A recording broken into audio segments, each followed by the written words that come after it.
Na mô tassa bhagavato arahato samma sambuddhassa. Na mô tassa bhagavato arahato samma sambuddhassa. Na mô tassa bhagavato arahato samma sambuddhassa. Buddhaṃ dhammang saṅghang namasami.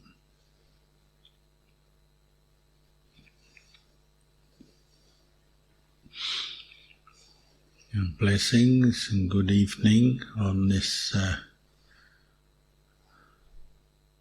lunar observance day. And here in Bodhipala Monastery we're also celebrating Vesak or Visakha Puja this weekend. Visakha refers to the full moon, usually in May. This year, the full moon that's designated as the day that we celebrate the birth, enlightenment and parinibbana of the Buddha actually falls just at the beginning of June. But here in Bodhipala Monastery we're celebrating this weekend, and it is time to recollect our teacher. We say our great teacher. Without the Buddha, we wouldn't have the Buddhist Sangha, we wouldn't have the teachings, we wouldn't have monasteries and places of practice.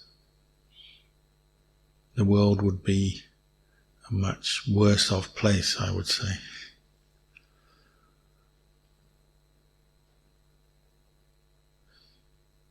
It's the day Vesak or Visakha is the day that we recollect, we say, the birth, the enlightenment and the parinibbana, which means the passing away or death of the Buddha.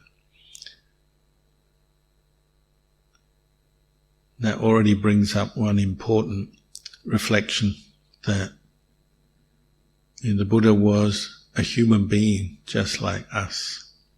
Even though he was an extraordinary human being, he still was a human being born into a human body like us, which is something that is subject to aging, sickness and death. And the Buddha on that level was no exception. We know the legend. He was born while his mother was making her way back to her own parents' house, following the custom in India. But she didn't make it, so she gave birth to him in the forest, standing up, holding a tree, the branch of a tree, and the Buddha was born. And legend has it he took 7 steps after being born, which symbolise the 7 factors of awakening or enlightenment, the Bojjhanga. Mindfulness, investigation of Dhamma, energy, rapture, tranquility, samadhi and equanimity. As a kind of forerunner of what he had set out to do for so many lifetimes, to discover or rediscover the path to awakening and then teach it to others out of compassion. But he was still a human being, subject to birth and growing up as a boy, then getting married, and he had his own son, but then leaving the palace, going out into the forest, seeking ultimate truth because of his insight that the material happiness that normally we seek doesn't last, isn't fulfilling. It's temporary. And he became fully aware of the drawbacks of the happiness of the lay life, seeking wealth, power, influence, fortune.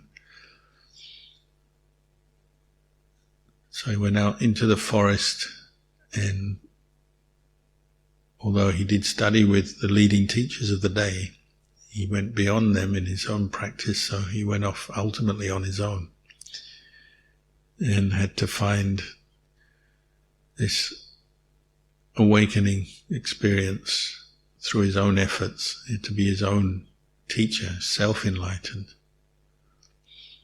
and then spent the rest of his life, 45 years, teaching it to others, showing them the way. But in that time, getting older, because he was a human being. And we have a few mentions of that in the Buddhist texts, how the Buddha would suffer from backaches and leg aches, especially the last couple of years of his life. And when he had Venerable Ananda was his attendant, might have Ananda spread out his robes, and so he could sit down and rest under a tree sometimes when travelling, and give him some massage to ease the pain. And Ananda even commented in his final year how he seemed to be fading a bit. His kind of skin, which was normally very bright and radiant because he was a fully awakened Buddha, seemed to be fading a bit with the aging of the body. He made that comment. And then, of course, the Buddha passed away, or we say passed into parinibbana.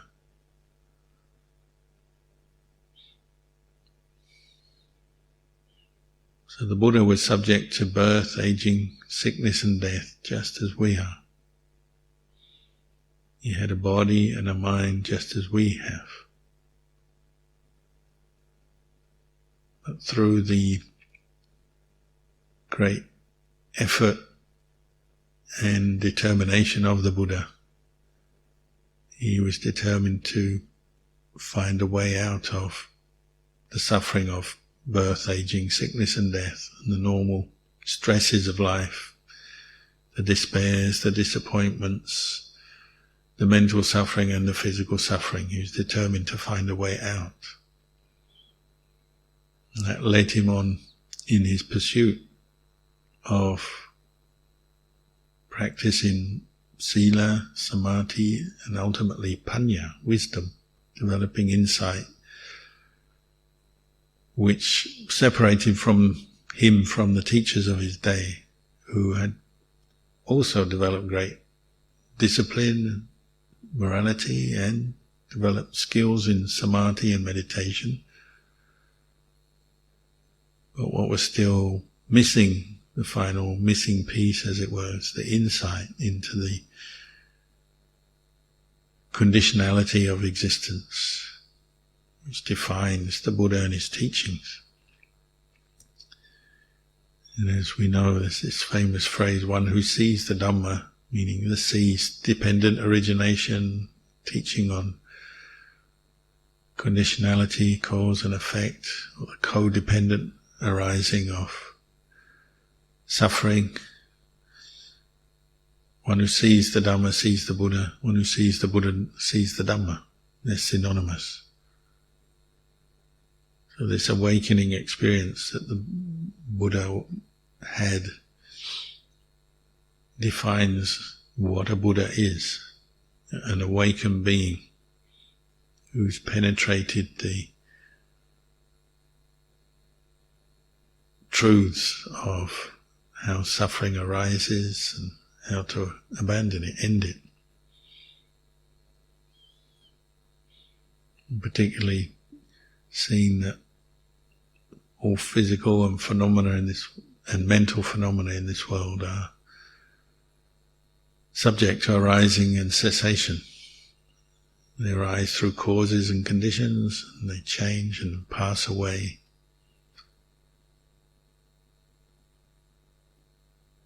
But just as suffering and stress has its cause, so does the transcendence of suffering have its cause and conditions. Nibbana has its causes and conditions.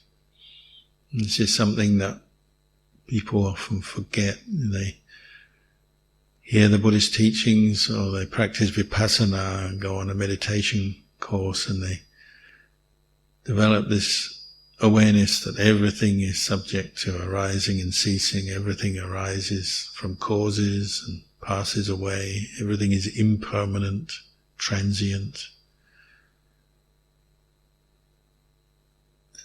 And they often go to this place where they feel like, well, everything is meaningless. If everything is impermanent, transient, just arises and passes away from causes and conditions, what's the point of doing anything? What's the point of seeking wealth and happiness in the world, because it's all impermanent? But we have to remember that Nibbana also arises from causes and conditions, but Nibbana is the highest happiness. And the whole of the Buddhist path, the way that the Buddha taught, is a way out of suffering. And this is using conditionality, cause and effect, to the advantage of anyone who practices this way or follows this way. Because we can develop the causes for the end of suffering. So just because everything is impermanent and subject to cause and effect doesn't mean to say it's all pointless or meaningless. We can use these truths to our advantage. And so the Buddha spent his whole life after his awakening teaching what we call the path, teaching the Four Noble Truths, teaching suffering, explaining what its cause is, and that the cause has to be abandoned. When we abandon the cause of suffering, craving and attachment, then we can reach the cessation of suffering, nirodha. And then there's a path that has to be cultivated and developed to help us abandon the causes of suffering and reach the cessation of suffering. And his teaching centered around this, and spent year after year teaching Sangha and laity how to practice this. Just showing that even though everything is subject to causes and conditions that arise and pass away, it's not all pointless or meaningless, because human beings can cultivate the way out of suffering, ultimately out of birth, the round of birth and death, to Nibbana, which is beyond birth and death.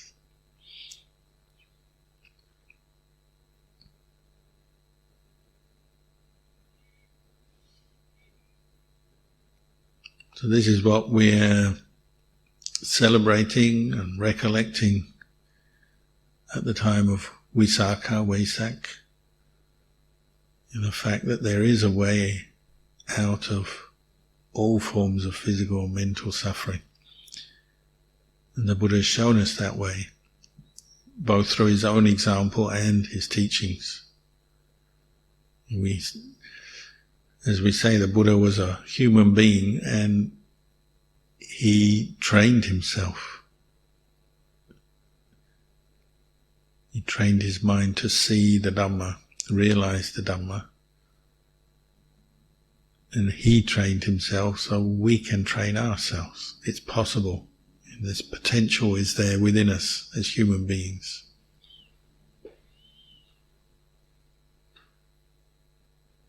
This is one of the most important parts of the Buddhist teachings. Although the Buddha talked about the cosmology of the universe, and that there are heaven realms, Brahma realms, animal realms, ghost realms, hell realms, we're not dependent on a creator God or the gods to practice this path and realize the Dhamma, realize the end of suffering.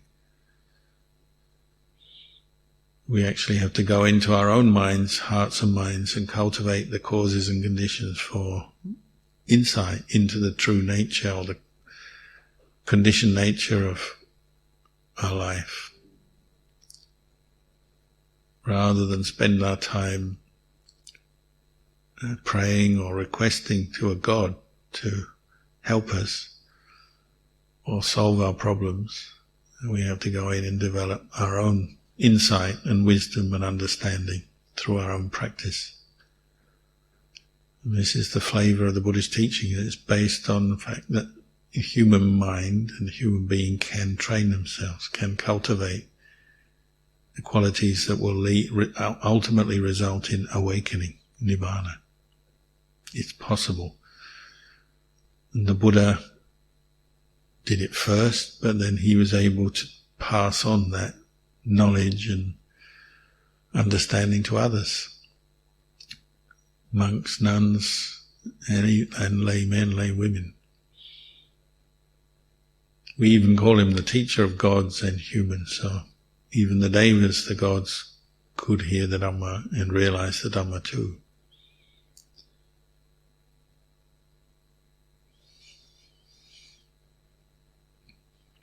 So since the time of the Buddha and his own enlightenment, human beings have been practicing these teachings and finding them bring of true benefit, of true value, over and over again, and proving that or verifying that they do work for freeing a mind, liberating the human mind from the causes of suffering, craving and attachment, wrong views, wrong thinking, right up to the present day. And so these teachings and the path that the Buddha left us continue to spread around the world, and this is one corner of the world, Adelaide and Bodhipala monasteries. It's another part of the cause and effect of the Buddha teaching the Dhamma, people picking up those teachings, using them, cultivating and developing them. And it's led, say, here to the arising of a Buddhist monastery and in many other places in the world, obviously.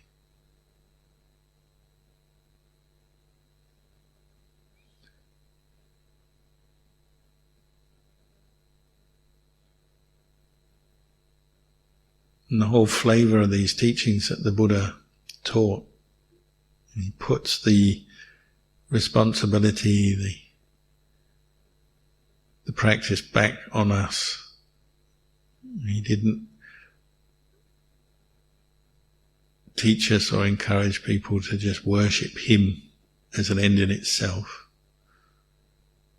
He encouraged people to recollect the qualities that the Buddha embodied, the qualities that make a Buddha, because that can be a useful way to train our minds too. But he didn't encourage people just to worship the Buddha as an end in itself, but to emulate, follow the Buddha's examples and put the teachings into practice, each one for themselves.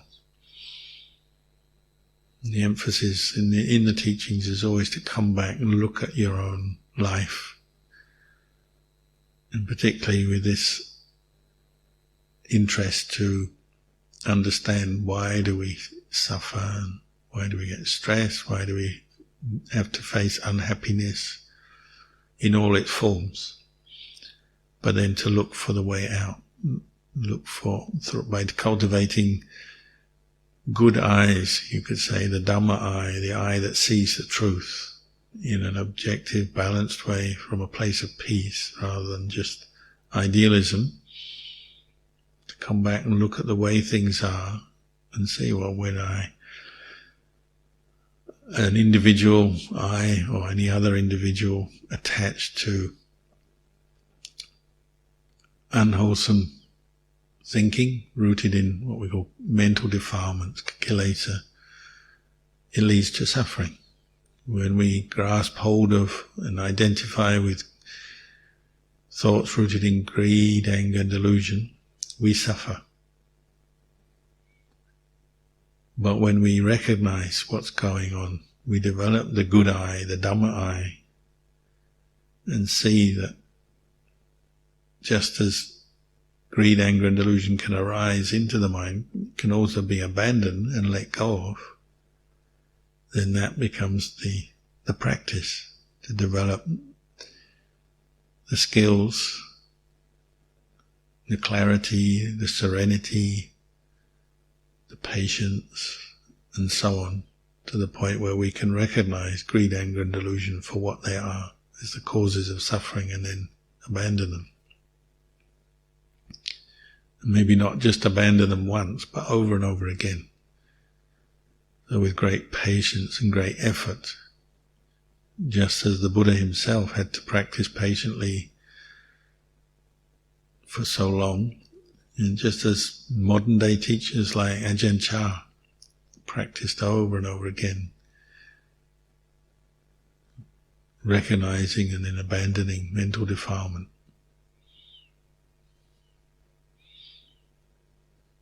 And in a way we can say the Buddha made it easy for us, because he already paved the way, he already explained to us what we have to do. So first of all, cultivate the external discipline, body and speech, to learn to live in a way in the world where we're not deliberately or consciously harming others. And that itself is a practice. It takes effort and observation and mindfulness to be aware of your speech, your actions, and start giving up those ways that lead to harm, lead to suffering for yourself, for others. And to do that, we also need to reflect. We need to be able to look at our own actions and speech. So the Buddha encouraged us to reflect every day. What am I doing? And be willing to be honest enough and clear enough to say, if you notice something that you're doing is causing yourself suffering or others, be willing to notice that. And then look into seeing how you can change. Because we can change. Our habits we can change for the better. Our behavior, our actions, our speech, we can improve, we can change. Partly just through being firm with ourselves, determining to undertake, say, precepts. That's how we use precepts as training rules.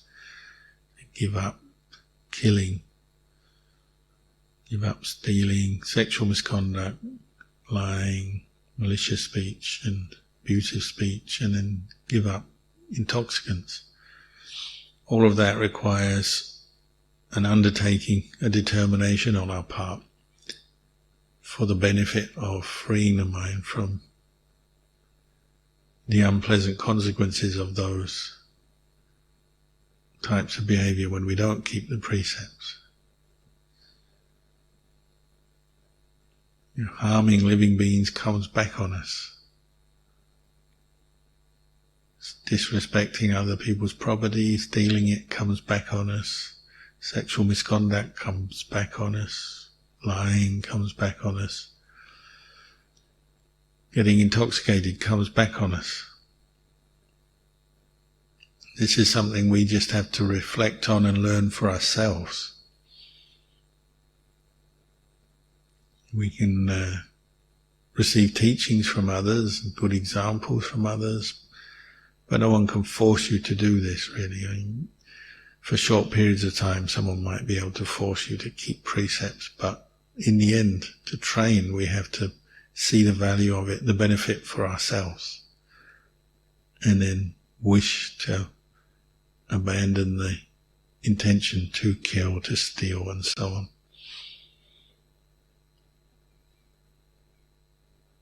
It's like that person who said, how do you practice the Dhamma? Do you need wisdom first, or do you need to keep the precepts first?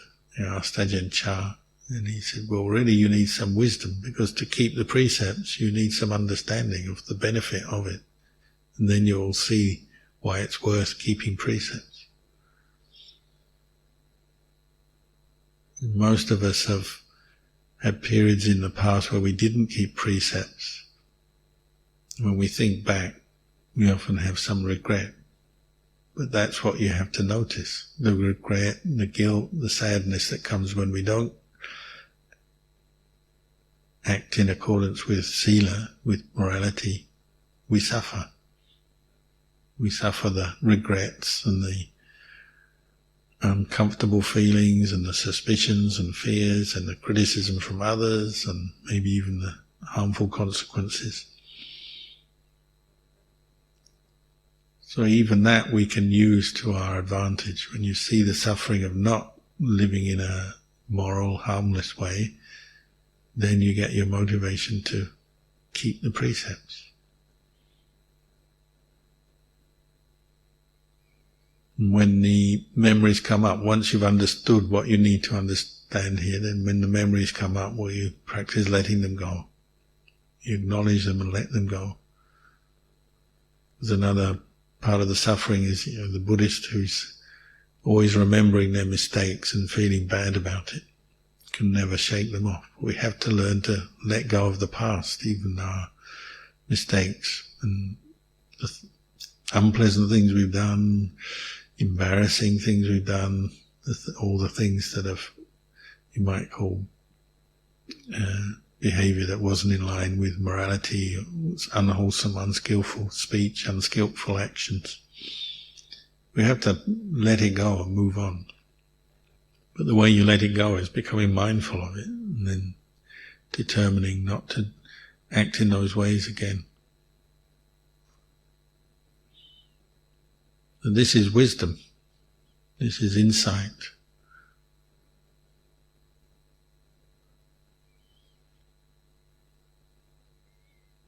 And some of our behavior patterns are more stubborn, more ingrained than others, so sometimes it takes more effort, more reflection, more mindfulness, more determination to let go than others.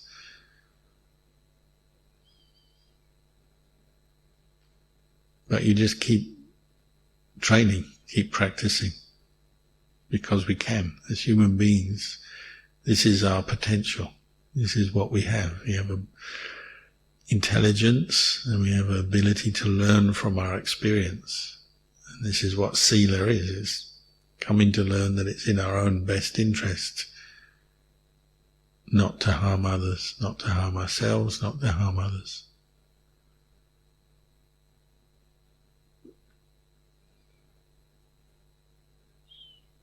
And of course the results of this, because you could say determining to live in a moral way, a good way, is a cause. The result is that you gradually abandon unskillful mental states, such as the desire to kill, to steal, to commit acts of sexual misconduct. And what's left are the more wholesome intentions, based in kindness, respect, compassion, mindfulness, wisdom, and so on. It's like something that if you keep practicing over and over again, whether you're a monastic or a lay person, you gradually appreciate the results. You can see good causes lead to good results. It may take time through the practice, but over time you can appreciate the peace of mind you gain from living in a moral way, freedom from sort of heavy states of mind, heavy guilt, heavy remorse, anxiety based on past actions. Gradually you let that go. And there's a certain freedom there. You may still have greed, anger, delusion in your mind, but if you're not putting it into action through body and speech, you gain this sort of liberation from the worst kinds of suffering we experience as humans.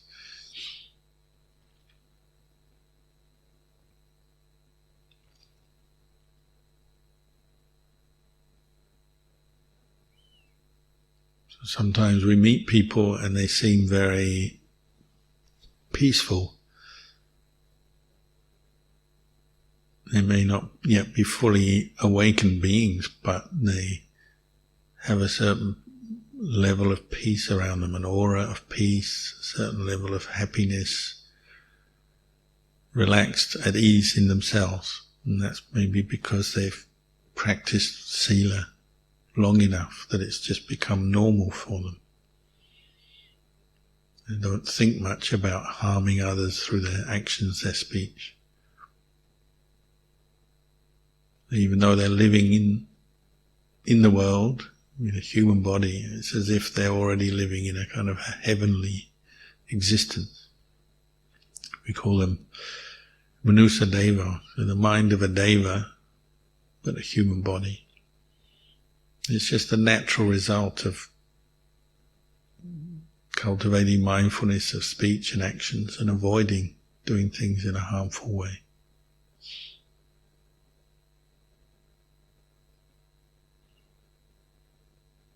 The other causes for progress and benefit in life is cultivating meditation, samatha bhavana, samatha meditation, the ability to calm the mind with an object such as recollection of the Buddha or the breath, and then insight into the conditioned nature of our experience. And to see through this delusion of self and the way we attach to everything as me, myself, which causes us so much inner suffering. Even if you do keep the precepts, the inner attachments and wrong views are still there probably. So still have to keep investigating. We cultivate more mindfulness and calm through meditation so that we can investigate the way things are.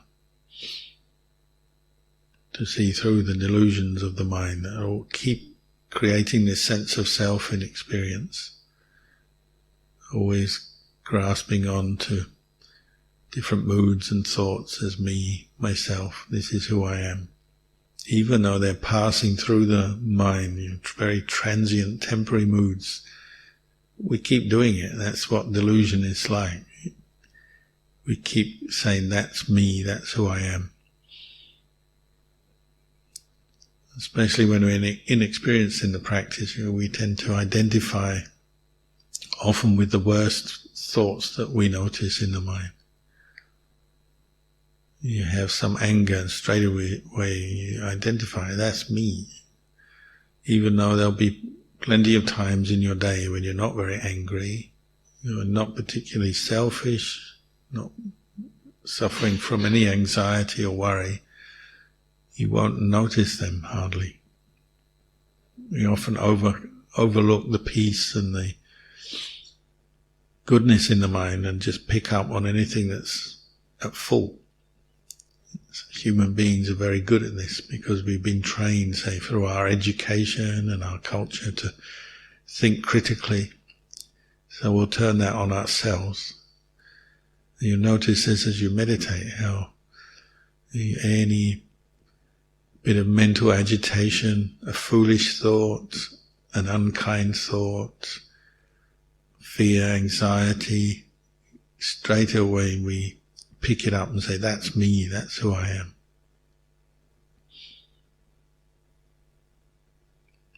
And those more rational thoughts, or kind, compassionate thoughts, they're there probably, but we miss them, we overlook them. It's just like watching the news or reading news.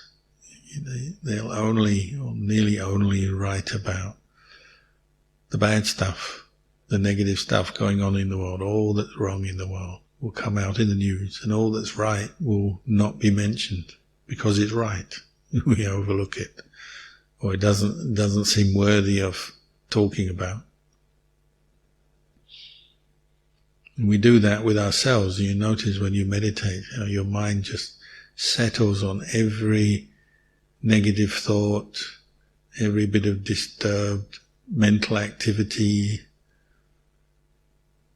and then we compound it. As you're meditating, you'll notice when you're not peaceful, you say, oh, I'm not peaceful, I can't do it. And we're setting up the causes and conditions to give up. We love to give ourselves an excuse to give up, whether it's meditation or even just doing useful tasks in the course of our life.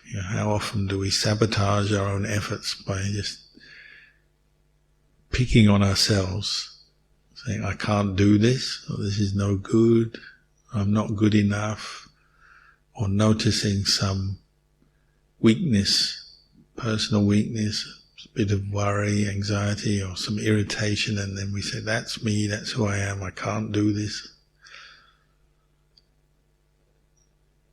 By focusing on that and attaching, identifying with that, we suffer. When there may be a whole host of good stuff there to be noticed and observed, but we miss it.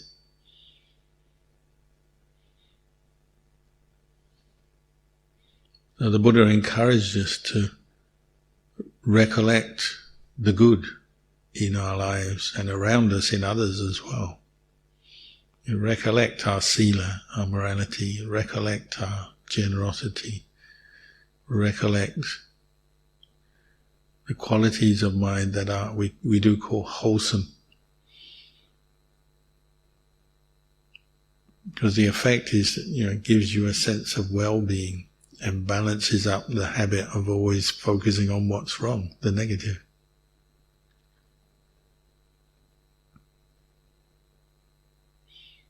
And when you're meditating, how often do you say, oh, I can't continue, I can't carry on? Maybe you have a bit of pain or distraction and so you want to stop.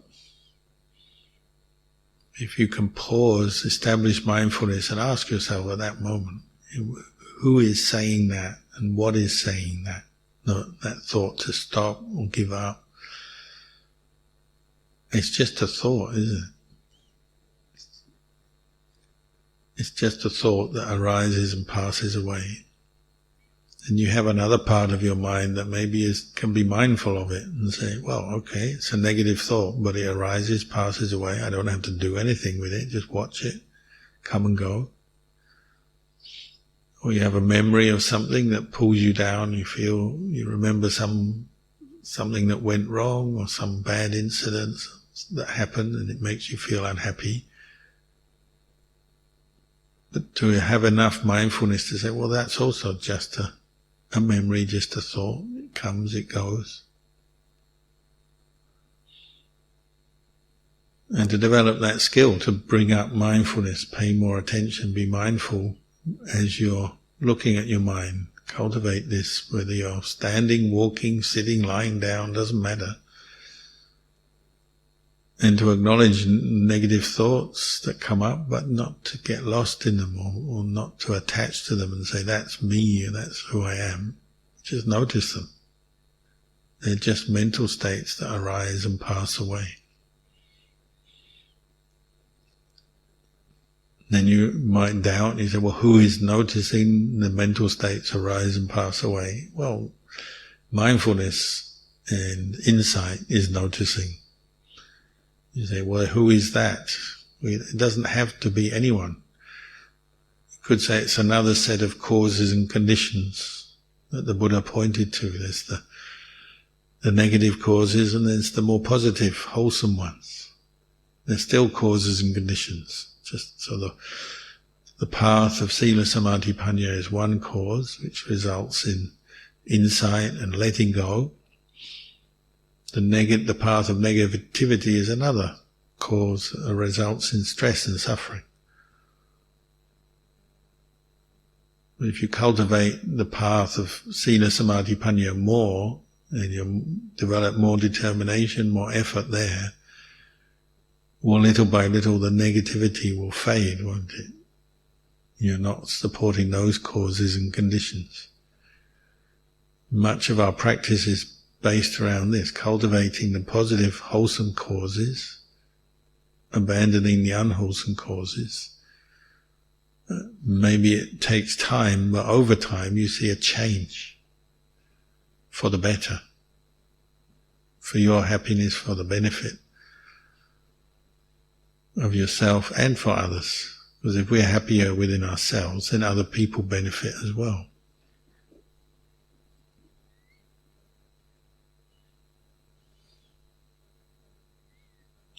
This is the whole purpose of the Buddha's teachings and where he was coming from. He's coming from a place of compassion to try and help human beings out of their suffering. Just as a doctor or medic may give you medicine and treatment to get beyond some illness or injury, and the Buddha is doing it in the same way, but this is a much deeper, profounder illness, the illness of wrong views and attachment to a sense of self that's deluded, that's causing us stress and suffering.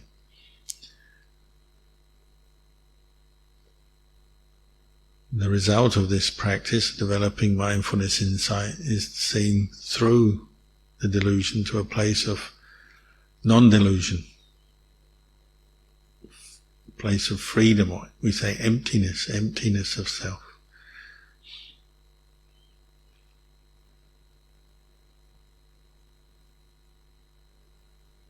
That's why you feel peaceful when mindfulness is more established, and when you have enough insight to let go of some of this negativity, you start to feel peaceful by being with the mind that is knowing and spacious and peaceful, but not grasping or identifying with the negative thoughts.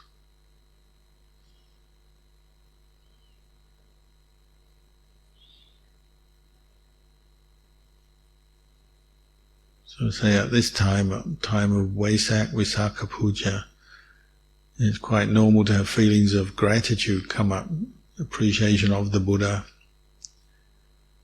the sacrifice of the Buddha, the amazing impact the Buddha has had on the world, and maybe on you individually. The way to express that gratitude, the Buddha encourages it, is to actually practice the teachings that you have found, maybe very inspiring, helpful in your life, is to put them into practice, to make it worthwhile that the Buddha sacrificed so much to teach others. And this is also a gift we can give to others, the gift of Dhamma through our own practice, where the more we can free our own mind from stress and suffering, the more beneficial, more useful we are to the rest of the world. And sometimes people think it's a very sort of selfish teaching that the Buddha was encouraging, just encouraging people to go into themselves and improve themselves through meditation and ignore the rest of the world and the problems of the world. What are Buddhists doing for the world, they'll say. But if you're freeing your mind from greed, anger, delusion, you're seeing that wrong thinking, wrong views and attachment to wrong views is where suffering comes from, and you're working to abandon that, let go of that. Everyone benefits. And the result, the natural result of removing wrong views is not self-centeredness or selfishness, it's the opposite, it's compassion. wisdom and understanding that can be shared with others.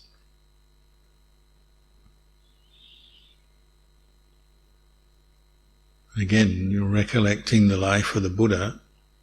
That's what we know. We know that the Buddha himself, after his awakening, he didn't just sit under the Bodhi tree. He could have, but he got up and walked for a long time to meet his former friends who he'd practiced with and teach them the Dhamma, and then carried on teaching, moving around India until the end of his life, leaving us with a whole body of teachings that we can draw on and that people have been drawing on, what we call the Vinaya, the Suttas and the Abhidhamma.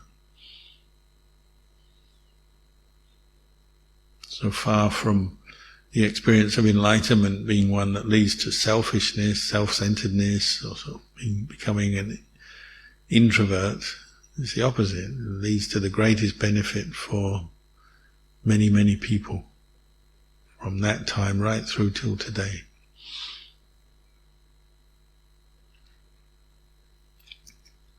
So we're celebrating that at this time, Visakha Puja. I hope it's a time you can experience some happiness, some joy, recollecting the Buddha and the Dhamma, the teachings that he left us. But for tonight, I'll leave you with these reflections. Hantamayang ovatakata sadhukarang tatamase Sadhu, sadhu, sadhu, anamotami.